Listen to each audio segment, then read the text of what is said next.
Hi viewers, இன்னைக்கான வீடியோவில் என்ன நடக்கலாம்னு சொல்லிட்டு பார்க்கலாம். வீடியோக்குள்ளே போகிறதுக்கு முன்னாடி நம்ம சேனலை லைக் அண்ட் சப்ஸ்கிரைப் பண்ணிவிட்டு கொஞ்சம் சப்போர்ட் பண்ணுங்கள். வாங்க இப்போ வீடியோக்குள்ளே போகலாம். எபிசோட் ரொம்பவே இன்ட்ரெஸ்டிங்காக போய்கிட்டு இருக்கு. நம்ம கார்த்தி சந்திரா கிட்ட சொல்லிக்கிட்டு இருக்காங்க, நீங்கள் இப்படியே தப்பிச்சுட்டு இருக்க முடியாது, கண்டிப்பாக என்னைக்காச்சும் ஒரு நாள் உங்களை பற்றின உண்மை எல்லாமே உங்கள் அக்காவுக்கு தெரிய வரும் அப்படிங்கிற மாதிரி சொல்லிடுறாங்க. இதை கேட்டதுமே சந்திரா வந்து கார்த்தி கிட்ட சொல்கிறாங்க, உன்னால் முடிஞ்சதை பண்ணிக்கப்போ அப்படிங்கிற மாதிரி சொல்ல. அப்போ நம்ம சந்திராவுக்கு மனசுக்குள்ள ஒரு பயம் வருது. இந்த கார்த்தியை நம்மளால நம்பவே முடியாது, நம்மளுக்கு தெரியாமே நம்ம அக்கா கிட்ட போட்டு கொடுத்தவன், இதுக்கப்புறம் அவன் என்ன வேணாலும் செய்யலாம், அதனால இவன் மேலே நம்ம ஒரு கண்ணு வைக்கணும். அது மட்டும் இல்லாமல் இந்த 6 மாதம் வரைக்கும் இவன் இந்த வீட்டில் இருந்தானா கண்டிப்பாக நம்மளுக்கு ஆப்பு வச்சிருவான் அப்படின்னு சொல்லிட்டு காளியம்மாவுக்கு ஃபோன் பண்ணி எல்லா விஷயத்தையுமே சொல்கிறாங்க. அத்தை, இந்த கார்த்தி இருக்கிற வரைக்கும் என்னால் இந்த வீட்டில் நிம்மதியாகவே இருக்க முடியாது, அதனால எப்படியாச்சும் இவனை வீட்டை விட்டு துரத்தணும், அதுக்கு ஏதாவது பிளான் இருந்தால் சொல்லுங்க அப்படிங்கிற மாதிரி காளியம்மா கிட்ட கேட்குறாங்க. அதுக்கு காளியம்மா சொல்கிறாங்க, இங்கே பாரு மருமகளே, அவசரப்பட்டு நீ வேற எந்த பிரச்சனையிலையும் மாட்டிக்காத, நீ என்ன பண்ணணுமோ அதை நல்லா யோசிச்சு பண்ணு, எப்படியாவது அவனை வீட்டை விட்டு துரத்துற மாதிரி பாரு. இப்போ நம்ம ஏதாவது பிளான் பண்ணோன்னா கண்டிப்பாக அடுத்து நடக்கிறதுல நம்ம மேலே தான் எல்லாத்துக்குமே சந்தேகம் வரும் அப்படிங்கிற மாதிரி காளியம்மா சொல்லிடுறாங்க. இது கேட்டதுமே சந்திரா வந்து சொல்கிறாங்க, வேற வழி இல்லை, நம்ம அக்கா கிட்டே பேசி ஏதாவது பண்ண வேண்டியதா அப்படின்னு சொல்லிட்டு சாம்பிராஜி கிட்ட போய் சொல்கிறாங்க. அக்கா, நீ கொஞ்சம் வீட்டில் நடக்கிறத பார்த்தியா, ரேவதி கார்த்திகிட்ட கொஞ்சம் பேசிக்கிட்டு இருக்கா, இதெல்லாம் பார்க்கும்போது உனக்கு என்ன தோணுது, சீக்கிரமா ரேவதி கர்ப்பமாயிருவான்னு தோணுது அப்படிங்கிற மாதிரி சொல்ல. அதுக்கு சாம்பிராஜி சொல்கிறாங்க, அதெல்லாம் ஒன்றும் ஆகாது சந்திரா, ரேவதி தான் ரூம்ல தூங்குறாள், கார்த்தி இங்கே தானே தூங்குறான், அதனால என்ன பிரச்சனை ஆக போகுது அப்படிங்கிற மாதிரி சொல்ல. அதுக்கு சந்திரா வந்து சொல்கிறாங்க, அப்படியெல்லாம் நீ நினைக்காதக்கா, அந்த கார்த்தி பையன் லேஸ்பட்ட ஆள் கிடையாது, இப்போ 6 மாதம் வரைக்கும் டைம் இருக்கு, அதுக்குள்ளே எப்படியாவது கார்த்தி ரேவதி 2 பேரையும் பிரிச்சாதான், அப்படி இல்லை யார் நினைச்சாலும் அவங்கள பிரிக்கவே முடியாது அப்படிங்கிற மாதிரி சொல்லிக்கிட்டு இருக்காங்க. அதுக்கு சாம்பிராஜி சொல்கிறாங்க, இப்போ அதுக்கு என்னதான் சந்திரா பண்ணுறது அப்படிங்கிற மாதிரி கேட்க. அக்கா, நான் உன்கிட்ட ஒன்று சொல்கிறேன், அவங்க 2 பேரையும் பிரிக்கிறதுக்கு நான் என்ன வேணாலும் பண்ணுவேன், நீ தலையிடக்கூடாது அப்படிங்கிற மாதிரி சொல்லிக்கிட்டு இருக்காங்க. அதுக்கு சாம்பிராஜி சொல்கிறாங்க, பரவாயில்ல சந்திரா, நீ என்ன வேணாலும் பண்ணு, அதில் நான் எதுவுமே தலையிட மாட்டேன், ஆனால் உனக்கு எந்த ஒரு ஆபத்தும் இல்லாத மாதிரி பண்ணு அப்படிங்கிற மாதிரி சாம்பிராஜி வந்து சந்திரா கிட்ட சொல்லிடுறாங்க. சந்திரா சாம்பிராஜி கிட்ட சொல்கிறாங்க, இது போதும் அக்கா, இதுக்கப்புறம் பாரு நான் எப்படியெல்லாம் ஆட்டத்தை ஆட போகிறேன்னு சொல்லிட்டு நம்ம சந்திரா வந்து பயங்கர வில்லத்தனமாக போகிறாங்க. என்னையவாட எங்கள் அக்கா கிட்ட மாட்டி விடுறீங்க, இதுக்கப்புறம் நான் சும்மா இருக்க மாட்டேன், அடுத்து வீட்டை விட்டு வெளியில் போகிறது நீயா தான் இருக்க போகிறடா அப்படிங்கிற மாதிரி சந்திரா வந்து மனசில் நினச்சிக்கிட்டு போய்கிட்டு இருக்காங்க. இந்த சைடு நம்ம கார்த்தி மயில் 2 பேருமே பேசிக்கிட்டு இருக்காங்க. எப்படியாவது அந்த பரமேஸ்வரி அம்மாவை கண்டுபிடிச்சிட்டா போதும், நம்ம அத்தைக்கிட்ட எல்லா உண்மையும் நிரூபிச்சிடலாம் அப்படின்னு பேசிக்கிட்டு இருக்கும்போது மயில் வந்து சொல்கிறாங்க, கார்த்தி, எனக்கு என்னமோ நம்ம வீட்டுக்கு மீனாட்சி வந்திருக்காங்க இல்லையா, அவங்க மேலே தான் எனக்கு சந்தேகமாக இருக்கு, ஒருவேளை அவங்க தான் அந்த பரமேஸ்வரியாக இருப்பாங்களா, அவங்க தன்னோட பேரையும் ஊரையும் மறைச்சிக்கிட்டு நம்ம வீட்டுக்குள்ளேயே தான் இருக்காங்கன்னு எனக்கு தோணுது அப்படிங்கிற மாதிரி சொல்ல. இதை கேட்ட கார்த்தி வந்து, நான் போயிட்டு அவங்க கிட்ட விசாரிக்கிறேன் அப்படின்னு சொல்லிட்டு மீனாட்சி கிட்ட போய் சொல்கிறாங்க. உங்க சொந்த ஊர் எதுமா அப்படின்ற மாதிரி கேட்கும்போது நம்ம மீனாட்சி வந்து கார்த்திகிட்ட உண்மையை சொல்ல பயப்படுறாங்க. நம்ம இந்த தம்பிக்கிட்ட உண்மையை சொல்லலாமா வேணாமா, உண்மையை சொன்னால் நம்மளுக்கு ஏதாவது ஆபத்து வந்துருச்சுன்னா அவ்வளோதான், நம்ம இந்த வீட்டை விட்டு நம்ம வேற எங்கே போகிறது, நம்மளுக்கு அடைக்கலமாக இருக்கிறது இப்போ இந்த ஒரு வீடு மட்டும்தான், அதனால நம்ம உண்மையை சொல்ல வேணாம் அப்படின்னு சொல்லிட்டு மீனாட்சி வந்து எல்லா ஊரையுமே மாற்றி சொல்லிடுறாங்க. அதனால நம்ம கார்த்தி வந்து இவங்க கிட்ட கேட்டுட்டு மயில் கிட்ட சொல்கிறாங்க, இல்லைப்பா நான் நல்லா விசாரிச்சுட்டேன், அவங்க வந்து வேற ஊர் தான் சொல்கிறாங்க அப்படிங்கிற மாதிரி சொல்ல. இதை கேட்ட மயில் வந்து சொல்கிறாங்க, இல்லைப்பா எனக்கு என்னமோ சந்தேகமாக தான் இருக்குது, கூடிய சீக்கிரம் அதை நான் கண்டுபிடிக்கிறேன் அப்படின்னு சொல்லிட்டு மயில் வந்து மீனாட்சியை தான் ஃபாலோ பண்ணுறாங்க. அவங்க வந்து ஒரு மாதிரி தடுமாறி பேசுறதுல நம்ம மயிலுக்கு டவுட் வருது.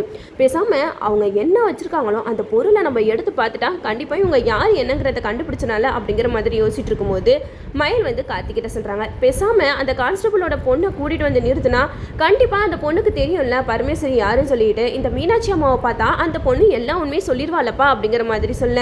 அதுக்கு கார்த்தி சொல்கிறாங்க, சரிப்பா நம்ம ஒரு நாள் அந்த பொண்ணை வேணா கூட்டிகிட்டு வருவோம் அப்படிங்கிற மாதிரி சொல்லிக்கிட்டு இருக்காங்க.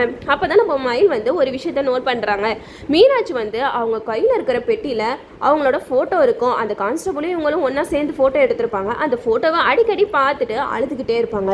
இவங்க என்ன ஏதோ ஒரு ஃபோட்டோவை பார்த்து அழுதுகிட்டே இருக்காங்க, சரியில்லையே, சரி அப்படி என்னதான் ஃபோட்டோன்னு சொல்லிட்டு நம்மளும் கண்டுபிடிப்போம் அப்படின்னு சொல்லிட்டு நம்ம மயில் வந்து அவங்களோட பெட்டியை எடுத்து பார்க்குறாங்க. அந்த ஃபோட்டோவை பார்க்குறதுக்குள்ள மீனாட்சி வந்துடுறாங்க. மீனாட்சி மயில் வந்து அந்த பெட்டியை எடுத்ததுமே ரொம்பவே ஷாக் ஆயிடுறாங்க. என்னப்பா தம்பி பண்ணிக்கிட்டு இருக்கா அப்படிங்கிற மாதிரி கேட்க. அதுக்கு மயில் சொல்கிறாங்க, இல்லைம்மா நான் சும்மா தான் இதை எடுத்தேன் அப்படிங்கிற மாதிரி சொல்கிறாங்க. அப்போது மீனாட்சி வந்து டவுட் ஆகி அந்த பெட்டியை அப்படியே வாங்கி ஓரமாக வச்சிடுறாங்க. அப்போ நம்ம மயிலுக்கு இன்னும் சந்தேகம் அதிகமாகுது, எதுக்காக இவங்க இந்த பெட்டியை பூட்டி வச்சிருக்காங்கன்னு தெரியலையே, இந்த பெட்டியில் இருக்கிற ஃபோட்டோ யாரோட ஃபோட்டோ அப்படிங்கிறத நம்ம கண்டுபிடிச்சாலே போதும், இவங்க யார் என்னங்கிறத நம்ம கண்டுபிடிச்சிடலாம் அப்படின்னு சொல்லிட்டு நம்ம மயில் வந்து யோசிச்சுக்கிட்டு இருக்காங்க. அப்போ தான் மீனாட்சி கிட்ட கேட்குறாங்க, அம்மா உங்களுக்கு மருத்துவ வேலைலாம் நல்லா தெரியுமாமே அப்படிங்கிற மாதிரி கேட்க, அதுக்கு மீனாட்சி சொல்கிறாங்க, ஆமாப்பா தம்பி, கொஞ்சம் கொஞ்சம் எனக்கு தெரியும் அப்படிங்கிற மாதிரி சொல்கிறாங்க. அப்போது மயில் வந்து மனசில் நினைக்கிறாங்க, அப்போ டவுட்டே கிடையாது, இவங்க தான் அந்த பரமேஸ்வரியாக இருக்கணும், இவங்க பேரை மறைச்சு இந்த வீட்டுக்குள்ளே எதுக்கு இருக்காங்கன்னு தெரியல, ஆனால் கூடிய சீக்கிரமாகவே இவங்க யார் என்னங்கிறத நம்ம கண்டுபிடிப்போம் அப்படிங்கிற மாதிரி மயில் வந்து மனசில் நினச்சிக்கிட்டு இருக்காங்க. இந்த சைடு நம்ம ரேவதி வந்து கார்த்திகிட்ட சொல்கிறாங்க, என்னோட ஃப்ரெண்டு ரீசெண்டாக லவ் மேரேஜ் பண்ணியிருக்கா, அவங்க வீட்டை விட்டு ஓடி வந்து தான் அவள் மேரேஜ் பண்ணியிருக்கா, அதனால அவளுக்கு சொல்லிக்கிறதுக்கு சொந்தம்னு யாருமே இல்லை, அவளுக்கு பொங்கல் சீர் கொடுக்க கூட ஆள் இல்லை, அதனால நீயும் நானும் போயிட்டு அவளுக்கு பொங்கல் சீர் கொடுத்துட்டு வரலாமா அப்படிங்கிற மாதிரி ரேவதி வந்து கார்த்திகிட்ட சொல்கிறாங்க. அதுக்கு கார்த்தியும் ஓகே சொல்லிடுறாங்க. ரேவதி கார்த்தி 2 பேருமே காரில் அவங்க ஃப்ரெண்டு வீட்டுக்கு போய்கிட்டு இருக்க வழியில தான் ஒரு மாந்தோப்பை பார்க்குறாங்க. அங்கே மாங்காய் கொத்து கொத்தா காய்ச்சிக்கிட்டு இருக்கு. நம்ம ரேவதி அதை பார்த்ததுமே கார்த்திகிட்ட சொல்கிறாங்க, ராஜா ஒரு நிமிஷம் காரை நிறுத்தேன், அந்த மாங்காய்லாம் பாரு எப்படி கொத்து கொத்தா இருக்குன்னு சொல்லிட்டு, அதை எப்படியாவது பறித்து சாப்பிடும் போல ஆசையாக இருக்கா அப்படின்னு சொல்லிட்டு காரை விட்டு இறங்கிடுறாங்க. எப்படி அந்த மாங்காவை பறிக்கிறது அப்படின்னு யோசிச்சுட்டு இருக்கும்போது கார்த்தி சொல்கிறாங்க, அது எவ்வளோ தூரத்தில் இருக்குது, நீ எப்படி பறிப்பா அப்படிங்கிற மாதிரி கேட்குறாங்க. அப்போ ரேவதி வந்து கீழே இருக்கிற கல்லை எடுத்து அந்த மாங்காவை குறி வச்சு டப்புன்னு அடிக்கிறாங்க. அப்போ அந்த கல் போயிட்டு அந்த மாங்காய் தோப்பு ஓனர் தலையிலே டும்முன்னு வந்து விழுகுது. அப்போ அவர் தூக்கத்துலேருந்து முழிச்சு, எவன்டா அவன் என் தோட்டத்தில் மாங்காவை பறிக்க வந்தான் அப்படின்னு சொல்லிட்டு பயங்கரமாக காத்திட்டு ஓடி வராரு. அப்போ நம்ம ரேவதி கார்த்தி அவர் ஓடி வரதை பார்த்துட்டு பயந்து மறுபடியும் கார்லேயே போயிடுறாங்க. அப்போ நம்ம ரேவதி வந்து அவங்க ஃப்ரெண்டு வீட்டுக்கு வந்துடுறாங்க.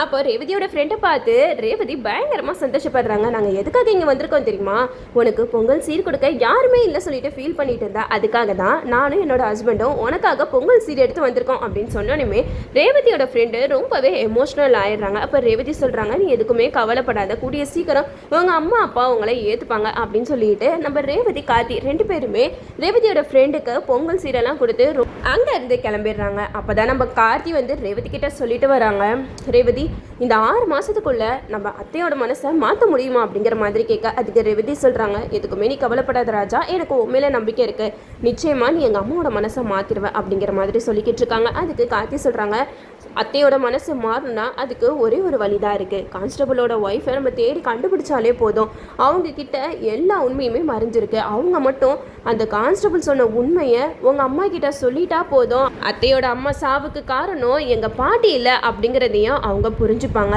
அதுக்கப்புறம் என்ன இந்த 2 குடும்பமும் ஒன்று சேர்ந்துடும், அதுக்கப்புறம் ஒன்னே யாராலையுமே பிரிக்க முடியாது அப்படிங்கிற மாதிரி நம்ம ரேவதி கிட்ட கார்த்தி வந்து சொல்லிக்கிட்டு இருக்காங்க. அப்போது நம்ம ரேவதி சொல்கிறாங்க, கார்த்தி சீக்கிரமாகவே அவங்கள தேடி நம்ம கண்டுபிடிப்போம், எனக்கு என்னமோ பயமாக இருக்குது, இந்த சித்தி எந்த நேரத்தில் என்ன பண்ணணுன்னு நம்மளால் யோசிக்கவே முடியாது, நீயே பார்த்தல நம்ம உண்மையை கண்டுபிடிச்சி அம்மா கிட்ட சொன்னப்போ கூட எப்படி அதை அப்படியே பிளேட்டை மாற்றி அவங்க மேலே எந்த ஒரு தப்பும் இல்லைன்னு சொல்லிட்டு நிரூபிச்சுட்டாங்க, இதே மாதிரி அவங்க ஏதாவது குட்டிகளாட்டா பண்ணிக்கிட்டே தான் இருப்பாங்க, அதுக்குள்ளே நம்ம எப்படியாவது உண்மையை நிரூபிச்சிடணும் அப்படின்னு சொல்லிட்டு நம்ம ரேவதி வந்து கார்த்திகிட்ட சொல்லிக்கிட்டு இருக்காங்க.